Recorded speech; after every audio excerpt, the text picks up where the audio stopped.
पिछले लेक्चर्स में हम लोगों ने डायपोल के बेसिक कॉन्सेप्ट्स देखे और डायपोल से प्रोड्यूस होने वाली इलेक्ट्रिक फील्ड के लिए एक्सप्रेशन निकाला एक्सियल, इक्वेटोरियल और एक जनरल कंडीशन में, जनरल पोजीशन पर।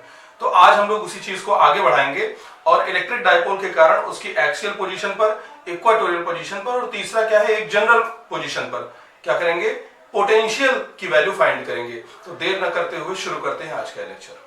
तो सबसे पहले हम लोग क्या देखते हैं, डायपोल के एक्सिस पर किसी पॉइंट पर यानी एक्सियल पॉइंट पर। तो यहाँ पे हमने क्या लिया है, एक ए बी डायपोल लिया है, वही जिसका पी कितना है, Q इंटू 2L, यानी Q चार्ज और 2L डायपोल लेंथ है। ठीक है, इसके सेंटर से एक्सिस पर r डिस्टेंस पर एक पॉइंट P है, जहां पर हमें क्या करना है, इस डायपोल के कारण प्रोड्यूस होने वाला इलेक्ट्रिक पोटेंशियल फाइंड करना है। तो फिर से वही चीज, सिंगल पॉइंट चार्ज से पोटेंशियल का फार्मूला हमारे पास है कि Q चार्ज से r डिस्टेंस पर कितना पोटेंशियल पैदा होगा, KQ बाई R। अगर पॉजिटिव है तो Q का साइन प्लस रखेंगे, नेगेटिव चार्ज है तो Q का साइन माइनस रखेंगे। कॉन्सेप्ट वही रहेगा कि स्केलर क्वांटिटी कैलकुलेट करते समय चार्ज का साइन रखेंगे, वेक्टर में चार्ज का साइन नहीं रखेंगे। क्यों? क्योंकि चार्ज का साइन किसमें होता है, डायमेंशन में रहता है, सॉरी डायरेक्शन में रहता है।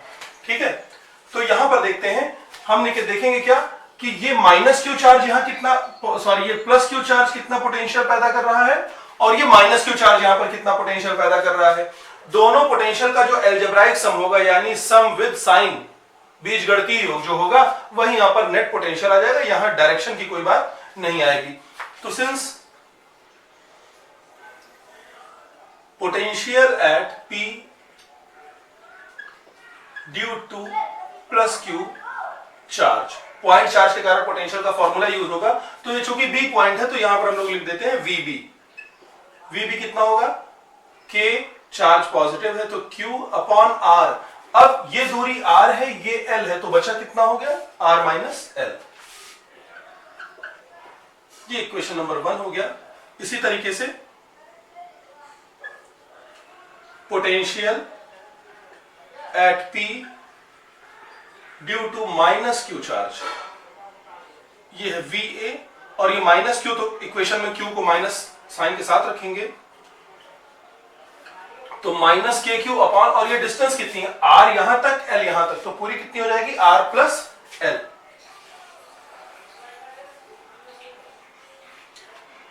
Therefore V एक्सियल यानी नेट पोटेंशियल कितना हो जाएगा, दोनों को विद साइन जोड़ दें, VA प्लस VB, यानी इसमें से ये क्या हो जाएगा, माइनस हो जाएगा। तो आ गया हमारा KQ upon R minus L minus KQ upon R plus L। अब देखिए V एक्सियल क्या हो जाएगा, KQ कॉमन ले लीजिए तो 1 upon R minus L minus 1 upon R plus L। इसको और आगे यहीं पर फॉरवर्ड करते हैं, R प्लस L यहां, R माइनस L यहां, यानी R plus L minus R minus L, minus sign के कारण प्लस L हो जाएगा और ये हो जाएगा R minus L into R plus L। यहां पर इधर देखते हैं तो V एक्सियल देखिए कितना हो जाएगा, यहां से प्लस R माइनस R से कैंसिल हो जाएगा और बचेगा L प्लस L 2L जो कि Q से मल्टीप्लाई हो जाएगा। तो ऊपर वाले को मैं इस तरीके से लिख रहा हूं, K Q into 2L upon, नीचे क्या हो जाएगा, A minus B A plus B, A square minus B square का फॉर्मूला। तो और इस 2QL को हम क्या लिख देंगे, P डायपोल मोमेंट। ठीक है, तो V एक्सियल देखिए कितना आ गया, K P upon R square minus L square. ये हमारा बेसिक फॉर्मूला है इतने वोल्ट का, इक्वेशन नंबर 3। अब इसमें लगेगी एजम्पशन, क्यों, क्योंकि जो हमारा डायपोल है वो मॉलिक्यूलर साइज का है, 10 to the power minus 10 metre से लेकर 10 to the power minus 12 metre तक का, जबकि L जो है वो सेंटीमीटर्स वगैरह में लिया जाएगा, मिलीमीटर्स में लिया जाएगा। तो सॉरी L जो है ये बहुत छोटा है, R उससे बड़ी क्वांटिटी है क्योंकि L डायपोल लेंथ में आ जाएगा। तो यहां पर क्या है कि since L is very small than R, therefore L square will be neglected. L square, L का स्क्वायर और छोटी क्वांटिटी होगी तो उसको हम क्या कर देंगे, नेग्लेक्ट कर देंगे। तो यहां पर ये असम्पशन लेने पर क्या आ जाएगा, V axial is equal to K P upon R square. इतने वोल्ट। Equation number 4। तो जहां पर ऐसे क्वेश्चंस जिनमें डायपोल की लेंथ बहुत छोटी हो और जिस पॉइंट पर आप पोटेंशियल निकाल रहे हैं वो क्या हो, वो लेंथ यानी आर बहुत बड़ा हो, आर सेंटीमीटर में हो और एल जो है वो माइक्रॉन्स में दिया हो, तो वहां पर हम ये फॉर्मूला लगाएंगे। लेकिन अगर हमें क्या दिया हुआ है कि दो चार्जेस हैं, एक -100 दूसरा 100 पे रखे, यानी ओरिजिन के 1 इधर एक चार्ज और 1 इधर दूसरा चार्ज, और कहा गया है कि 0 2 0 यानी y एक्सिस पर 2 पर आप फाइंड करो इलेक्ट्रिक फील्ड या पोटेंशियल। तो यहाँ r और l जो है वो सेम ऑर्डर ऑफ मैग्नीट्यूड के हैं, तो वहां पर हम लोग ये एजम्पशन वाला क्वेश्चन नहीं, फॉर्मूला नहीं लगाएंगे, बल्कि ये मेन फॉर्मूला लगाते हैं। ठीक है, आगे जो न्यूमेरिकल सेशन होगा उसमें हम लोग इस चीज को देखेंगे। तो ये हमारा क्या हो गया, एक्सियल पोजीशन में पोटेंशियल, और यहां पर जो है ये पोटेंशियल क्या हो रहा है, kp/r²। ठीक है, तो अगला देखते हैं हम लोग, इसको आप कॉपी कर लीजिए। इसके बाद हम लोग देखते हैं इक्वेटोरियल पोजीशन पे। नेक्स्ट देखते हैं इक्वेटोरियल पोजीशन में, यानी डायपोल के एक्सिस के परपेंडिकुलर किसी पॉइंट पर, परपेंडिकुलर लाइन पर किसी पॉइंट पर, जो कहां से, सेंटर से r डिस्टेंस पर है, पॉइंट P। यहां पर हमें क्या फाइंड करना है, इलेक्ट्रिक पोटेंशियल किसके कारण, इस डायपोल के कारण। तो आप यहां पर ध्यान से देखिए, प्लस Q यहां पर पॉजिटिव पोटेंशियल पैदा करेगा, माइनस Q यहां पर निगेटिव पोटेंशियल पैदा करेगा, दोनों को ऐड कर देंगे, जो उनका एडिशन आएगा वही नेट पोटेंशियल हो जाएगा। तो देखो इस चार्ज Q से इस पॉइंट P की डिस्टेंस कितनी है, √r² + l², और इस चार्ज Q से यहां की डिस्टेंस कितनी है, वही सेम √r² + l²। तो देखते हैं यहां पर सिंस VA ये पॉजिटिव चार्ज के कारण, तो ये हो जाएगा kq/r, तो r यहां पर है √r² + l²। VB due to minus charge -kq/√r² + l², therefore V equatorial ये क्या हो जाएगा, VA + VB, और जैसे ही हम इन दोनों को ऐड करेंगे आंसर कितना आ जाएगा, 0, यानी इक्वेटोरियल पॉइंट पर पोटेंशियल डायपोल के कारण कितना होता है, 0। ठीक है, अब देखते हैं किसी जनरल पॉइंट पर, यानी एट एनी पॉइंट वाली कंडीशन। एक जनरल इक्वेशन हमें पोटेंशियल का निकालना है कि किसी भी पॉइंट पर हम उससे पोटेंशियल फाइंड कर सकें। तो यहां हमने क्या ले लिया, वही हमारा डायपोल AB है। ठीक है, जिसका डायपोल मोमेंट क्या होगा, P Q × 2L, और यहां पर देखो अगर हम इस सेंटर पर P की डायरेक्शन बनाएं तो माइनस से प्लस की तरफ, यानी ये P वेक्टर इस तरीके से बनेगा, ये बनेगा वेक्टर P। अब हमें इस P के कारण, यानी P के पैरेलल पॉइंट पर पता है फॉर्मूला और P के परपेंडिकुलर पता है, तो फिर से P को क्या करते हैं हम लोग, डिकम्पोज करते हैं R की दिशा में और R की परपेंडिकुलर। तो R की डायरेक्शन में कितना हो जाएगा हमारा, P cos θ, और इसके परपेंडिकुलर कितना हो जाएगा, P sin θ। यानी अब ये डायपोल दो डायपोल्स में स्प्लिट हो चुका है, एक तो इधर यानी इस पॉइंट के एक्सियल पोजीशन पर, और दूसरा एक ऐसा डायपोल की जिसकी इक्वेटोरियल पोजीशन पर क्या है, P है। ठीक है, तो देखो when we decompose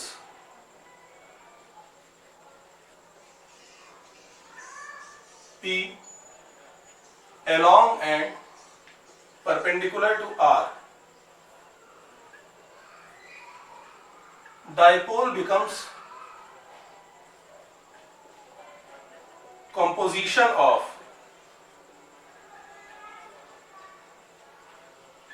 two dipoles of dipole moment। ठीक है ना, डायपोल मोमेंट कितना होना चाहिए इनका, P cos θ and P sin θ। यानी जब हम लोग P को डिकम्पोज करते हैं तो हमारा डायपोल दो डायपोल्स में ब्रेक हो जाता है, और ये डायपोल्स क्या है, जिनके डायपोल मोमेंट P cos θ और P sin θ है। तो ये P cos θ वाला जो डायपोल है, ये ऐसे डायपोल हो सकता है बने ना, और एक डायपोल ऐसे बनेगा, ये -q, इसका चार्ज -q' हो जाएगा, +q' हो जाएगा, इस वाले का +q" हो जाएगा, -q" हो जाएगा, कुछ और मान चेंज हो जाएगा ना। तो यहां पर देखो क्या है, P cos थीटा की एक्सियल पोजीशन पर है, तो वहां हम एक्सियल वाले फॉर्मूले से, और इस P sin थीटा के इक्वेटोरियल, तो इक्वेटर वाले पॉइंट पर कितना होता है, पोटेंशियल जीरो, यानी इस P sin थीटा के कारण कोई भी पोटेंशियल पैदा नहीं होगा, केवल और केवल यहां पर। तो therefore V axial at P due to P cos theta, P cos theta के कारण एक्सियल पॉइंट पर जो पोटेंशियल पैदा होगा, तो ये हमारा हो जाएगा V1 मान लेते हैं, तो V1 हो जाएगा, पोटेंशियल कितना होता है, Kp बाई आर स्क्वायर, है ना, तो यहां पे हो जाएगा K, डायपोल मोमेंट कितना है, P cos theta upon distance कितनी है सेंटर से, आर स्क्वायर, ये इक्वेशन 1। और V equatorial due to P sin theta at P sin theta के कारण इक्वेटर पे कितना हो जाएगा, V2 0, देयरफॉर नेट वोल्टेज या पोटेंशियल एट P, तो ये दोनों को आप ऐड कर दीजिए, यानी कितना आ जाएगा, कि P cos theta upon R square. अब आप देख लीजिए एक्सियल पोजीशन के लिए थीटा कितना हो जाएगा, 0, यानी Kp बाई आर स्क्वायर मिलेगा, जो पहले फॉर्मूला मिला था, और इक्वेटोरियल के लिए कितना हो जाएगा, थीटा 90 डिग्री, यानी cos 90 0, तो V इक्वेटोरियल कितना हो जाएगा, 0, यानी जो V इक्वेटोरियल और V एक्सियल हमने पढ़े हैं वो क्या है, इसी जनरल इक्वेशन से निकले हुए दो केसेस हैं। अब हम यहां पर क्या करेंगे, R और P के बीच का एंगल की वैल्यू रख दें, और जिस पॉइंट पर हम चाहें वहां पर हमें क्या मिल सकता है, डायपोल से पैदा होने वाला पोटेंशियल फाइंड हो जाएगा। ठीक है, तो ये तो हो गई पोटेंशियल की बात। अब क्या करते हैं कि डायपोल की पोटेंशियल, जब हम डायपोल पे वर्क करते हैं तो वर्क स्टोर होता है किसके फॉर्म में, पोटेंशियल एनर्जी। तो अब देखेंगे कि इलेक्ट्रिक फील्ड में डायपोल की पोटेंशियल एनर्जी क्या होती है।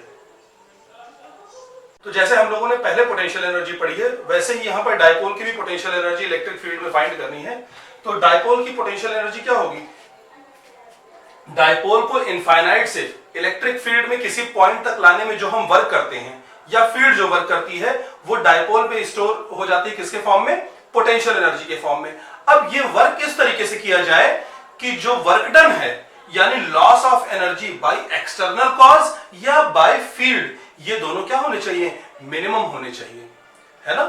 तो इसके लिए हम क्या करेंगे, ये वर्क 2 के बराबर होता है, 2 वर्क जुड़ करके काम करते हैं। पहला, work done in bringing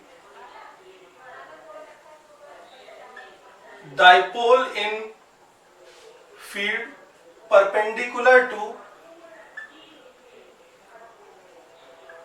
the direction of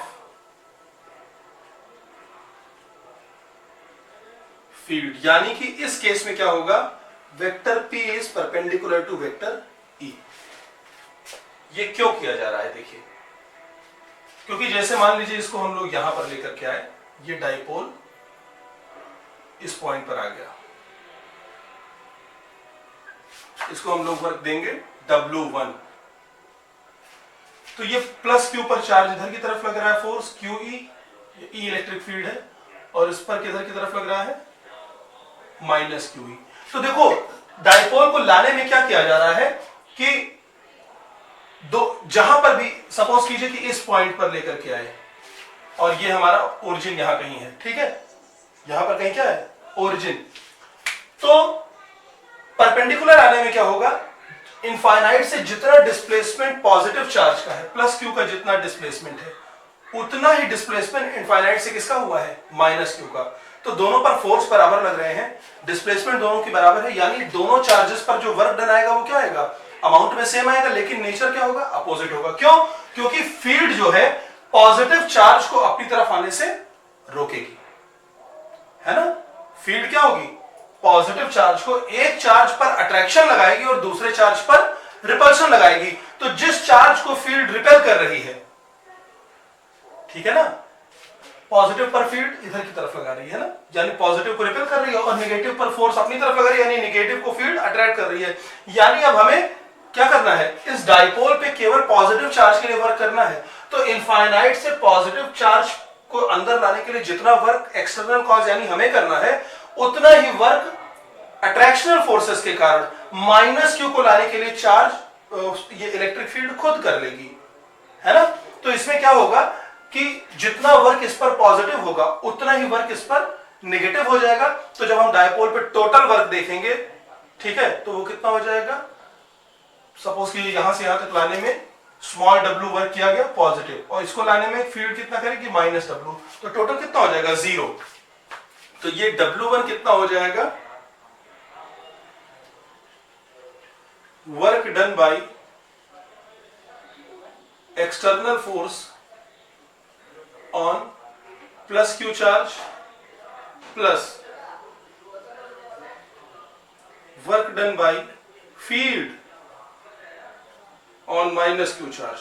तो क्या है, दोनों की डिस्प्लेसमेंट सेम है, फोर्स सेम है, तो वर्क की अमाउंट क्या होगी, सेम होगी, लेकिन उनका नेचर क्या होगा, अपोजिट होगा। एक एक्सटर्नल फोर्स वाला पॉजिटिव और फील्ड वाला नेगेटिव। तो ये क्या हो जाएगा, प्लस W माइनस W बराबर 0। तो W1 हमारा कितना आएगा 0, यानी फील्ड को, इस डाइपोल को फील्ड के परपेंडिकुलर अंदर लाने में कोई भी वर्क नहीं करना पड़ा। अब क्या करना पड़ेगा, इसको हमें रोटेट कर, क्योंकि यहां पर इस पर कपल काम कर रहा है, टॉर्क काम कर रहा है, तो ये क्या करेगा, इसको रोटेट करके ऐसे फील्ड के अलाउंग अलाइन कर देगा। तो जो वर्क डन होगा वो इसे घुमाने में होगा और वही वर्क स्टोर हो जाएगा किसके फॉर्म में, पोटेंशियल एनर्जी के फॉर्म में। तो पहला वर्क क्या हो गया, इसको हमें लाना है। दूसरा क्या करना है, फील्ड के अलाउंग रोटेट कराना है। तो सेकेंड वर्क क्या हो जाएगा, जो टोटल वर्क डन है, ये इन दोनों वर्क्स का क्या है, एडिशन होगा। तो सेकेंड क्या है, work done in rotating the dipole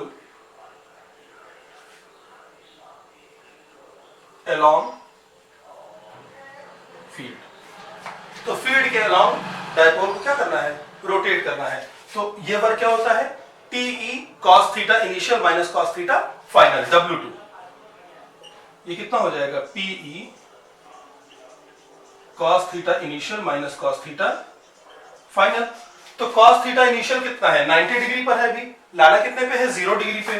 तो since theta initial is 90 degree and theta final is 0 degree, तो ये कितना आ जाएगा, W2 हो जाएगा हमारा PE cos 90 माइनस cos 0, ये हो जाएगा 0, ये 1, यानी W कितना हो जाएगा, माइनस PE,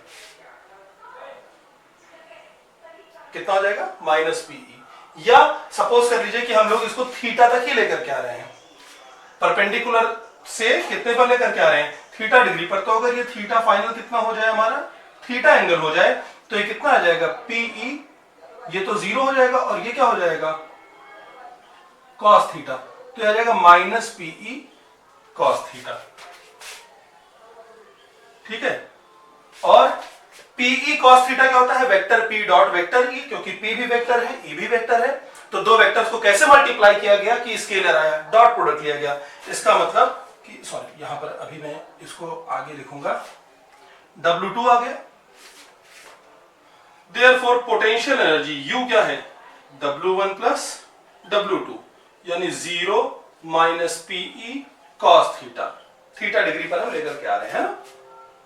अगर फील्ड के अलाउंग लेकर के आएंगे तो ये क्या हो जाएगा, cos थीटा की वैल्यू 1 हो जाएगी, ठीक।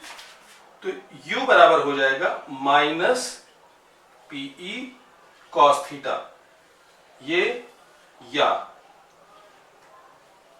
ऊपर लिख दे रहा हूं यहां से, U is equal to minus vector P dot vector E, क्योंकि PE cos थीटा क्या है, P डॉट E का मैग्नीट्यूड। अब यहां से हम देखेंगे कि कब हमारा डायपोल स्टेबल इक्विलिब्रियम में होगा और कब डायपोल अनस्टेबल इक्विलिब्रियम में होगा। तो इसको आप लोग नोट कर लीजिए, ठीक है। और इसको मैं ऊपर से रब कर दे रहा हूं, क्योंकि स्टेबल इक्विलिब्रियम कब होता है, जब किसी डायपोल पर किया जाने वाला वर्क मिनिमम होता है, यानी उसकी पोटेंशियल एनर्जी मिनिमम होगी। और अनस्टेबल इक्विलिब्रियम कब होता है, जब उस पर किया जाने वाला वर्क मैक्सिमम होगा, यानी जब डायपोल पर होने वाला वर्क मैक्सिमम, यानी परपेंडिकुलर से इसको अलोंग द फील्ड लेकर के आए, तो ये मैक्सिमम वर्क किया गया, यानी यहां पर डायपोल किसमें होगा, अनस्टेबल इक्विलिब्रियम में होगा।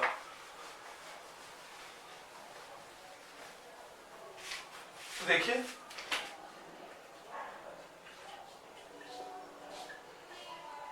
स्टेबल इक्विलिब्रियम यानी स्थायी संतुलन में, डायपोल के द्विध्रुव के स्थायी संतुलन में क्या हो जाएगा, U जो है मिनिमम होगी। और cos थीटा की मिनिमम वैल्यू क्या होती है, -1। ये तो होती है ना, कितनी होती है cos थीटा की मिनिमम वैल्यू क्या होगी, मैक्सिमम और मिनिमम वैल्यू +1 होती है, ठीक है, सॉरी +-1 होती है। तो यहां पर U minimum minus PE cos theta, ये हमारा U का मान है। तो इसकी मिनिमम वैल्यू क्या हो सकती है, -PE, और मैक्सिमम वैल्यू क्या हो सकती है, +PE। तो यहां cos थीटा जब मैक्सिमम होगा तो पोटेंशियल एनर्जी क्या होगी, मिनिमम होगी, ठीक है। तो for U minimum cos theta क्या होना चाहिए, +1 होना चाहिए, यानी थीटा की वैल्यू 0 डिग्री। इसका मतलब वेक्टर P और वेक्टर E एक दूसरे के क्या हो, पैरेलल होंगे। यानी जब डायपोल मोमेंट जो है वो फील्ड के अलोंग होगा, तो अब डायपोल की पोटेंशियल एनर्जी क्या है, मिनिमम है, और इस समय डायपोल स्टेबल इक्विलिब्रियम में पड़ा हुआ है। यानी डायपोल को रोटेट करने के लिए हमें बहुत ज्यादा फोर्स या बहुत ज्यादा वर्क करना पड़ेगा। तो U मिनिमम ये कितना आ गया, -PE। तो स्टेबल इक्विलिब्रियम में डायपोल की पोटेंशियल एनर्जी कितनी होती है, -PE। इस पर आपको क्वेश्चंस मिलेंगे। सेकंड, अनस्टेबल यानी अस्थायी साम्यावस्था इक्विलिब्रियम में U मैक्सिमम की कंडीशन जो है सबसे ज्यादा पोटेंशियल एनर्जी, ठीक है, यानी डायपोल पे बहुत ज्यादा वर्क किया गया है। तो U मैक्सिमम के लिए क्या होना चाहिए, +PE हो जाएगा। तो इसके लिए cos थीटा की वैल्यू -1 आए, यानी थीटा कितना हो जाए, 180 डिग्री। इसका मतलब वेक्टर P जो है वो एंटी पैरेलल हो वेक्टर E के। इसका मतलब डायपोल अलाइन हो जाए फॉर इलेक्ट्रिक फील्ड की अपोजिट डायरेक्शन में, यानी इलेक्ट्रिक फील्ड तो इधर है और P इधर हो जाए। और इस कंडीशन में U मैक्सिमम कितना आ जाएगा, U मैक्सिमम कितना आएगा हमारा, +PE। तो अनस्टेबल इक्विलिब्रियम में डायपोल की पोटेंशियल एनर्जी कितनी होती है, +PE। यहां से यहां तक जाने में कितने का डिफरेंस आएगा, 2PE का। यानी अनस्टेबल इक्विलिब्रियम से अगर स्टेबल इक्विलिब्रियम में हमें लाना है तो कितना वर्क देना पड़ेगा, 2PE का। दोनों को माइनस कर लीजिए। तो एनर्जी रिक्वायर्ड या work required to make a dipole from unstable equilibrium to stable equilibrium, ये कितना हो जाएगा हमारा, PE माइनस PE यानी +PE इक्वल टू 2PE। तो 2PE वर्क अगर हम करते हैं तो हमारा डायपोल अनस्टेबल इक्विलिब्रियम से किसमें आ जाएगा, स्टेबल इक्विलिब्रियम में आ जाएगा। तो ये कुछ चीजें थी। अब जो अगला टॉपिक है उसमें हम लोग देखेंगे दो डायपोल्स के बीच में लगने वाला फोर्स कैसे फाइंड करेंगे। तो बच्चों मैं उम्मीद करता हूं कि आज जो चीजें हम लोगों ने पढ़ी, यानी potential in axial position, equatorial position और जनरल इक्वेशन, और उसके साथ साथ डायपोल की पोटेंशियल एनर्जी, ये आपको समझ में आया होगा। आपके पास जो भी बुक्स हो, कोई भी बुक हो, किसी भी पब्लिकेशन की हो, किसी भी राइटर की हो, या आप नेट से बहुत सारी ई बुक्स डाउनलोड हो जाती हैं, आप उनको डाउनलोड करके उसकी क्वेश्चन लगाइए और प्रैक्टिस जितना हो सके उतना ज्यादा कीजिए। और आशा करता हूँ कि आपको ये सारी चीजें समझ में आई होंगी। तो अगर आपको कोई सजेशन है या कोई दिक्कत है तो उसे आप कमेंट में लिख करके दीजिए, और इसी तरीके से साथ में रहिए।